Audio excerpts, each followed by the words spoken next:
Hey everyone, Reverend Sarah from St. Paul's United Church in Paris. I hope you're doing really great this week, and I hope that you're getting out and enjoying some of this gorgeous weather we're having here today. If you're in the Paris area, it is just beautiful. It's that perfect kind of spring, summer day. We're now into summer, and it's that kind of day where it's not too hot outside. There's a little bit of a breeze, and the birds are out, and it's just feeling lovely. So if you haven't had a chance to already, please get out and enjoy some time in God's creation. And we are going to be enjoying some time together in God's creation. So this is my last reminder to you until this weekend that we are going to be worshiping outdoors. We've been doing that the last couple of summers when pandemic restrictions were a little bit tighter and people were a little unsure being in public spaces together indoors. So we're going to just go ahead and have summer services outdoors for the whole month of July, not because we have to, but because we want to, and it was so much fun doing it the last couple of years. So if the weather is working out for us, we're going to be out at Paris Plains Church. The directions and the address for that are either going to be on our Facebook or in the e-blast if you don't already know where the location is. And just a reminder, please bring a lawn chair or a blanket to sit on, and I highly, highly recommend sunscreen and bug spray. The bugs out there the last couple of years have not been awesome, but we make it work. And if the weather is not cooperating, we will be over at St. Paul's in the Sanctuary for the month of July. And we are welcoming St. George United Church, who will be joining us for the month of July while their congregation and their building is closed for worship, as their pastor is out doing her studies at Atlantic School of Theology. And then for the month of August, we at St. Paul's are going to be closing our building and even out at Paris Plains Church for worship.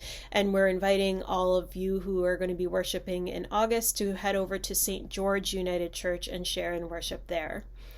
And I've checked in with St. George United Church. We all have our same policies in place at this time. If we are inside a building, of masking and keeping those masks on until you're seated in your sanctuaries for worship. If we're outdoors, we can feel free to have a mask on if that makes us more comfortable, but there is no restriction on wearing a mask when we're in outdoor spaces when we're coming together over at Paris Plains Church.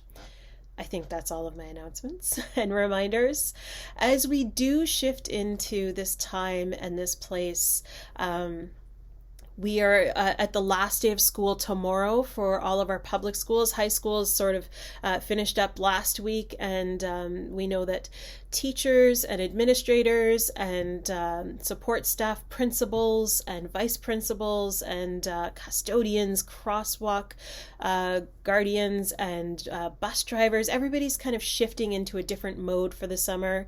But we also have students who are going to be in school and teachers who are going to be doing summer school. We have people who are going to continue working throughout the summer doing all kinds of different things. Everybody's at a different pace, and different jobs require different vacation schedules, so everybody's a little bit all over the place. But I have found in the summertime things shift and things change, and we just need to roll with it a little bit. You may find yourself traveling for the first time this summer, because the last couple of years just haven't felt as safe or been open for travel to you and your family. So I just want to send a quick reminder out for those who are going to be traveling, for those who are switching up their pace or their routines, to just be a little bit gentle with each other. Think of the ways of Christ and be kind as much as possible. I have noticed after this fourth wave and lockdown restrictions, I've noticed people have become less patient with one another and less kind. And that was one of the gifts actually for me of the pandemic, was how caring people had become of one another's space and just more aware of people around them. So I encourage you to hold on to that. I think it's a good quality to hold on to. And we are going to be beginning a new book study this coming fall that we're going to be journeying with starting in September. It's called The Alphabet of Faith by Sarah Jewell. And I just want to read a very just quick little piece of it to leave you with for our summer as we contemplate and as we go about what we're going to be doing. And it's a quote by Sister Joan Chittister, and it says, "If you want to know where God is, find the space in your heart that is open to all of humankind. And I loved that quote so much. I think that that is such an important thing for us to take out with us as we go about whatever the day and week and summer holds for us. So I leave that with you this day. And of course, as always, wherever you are and whatever this time holds for you, I hope that you're safe. I hope that you're well. And I hope I get to see you soon. We'll talk to you later, friends.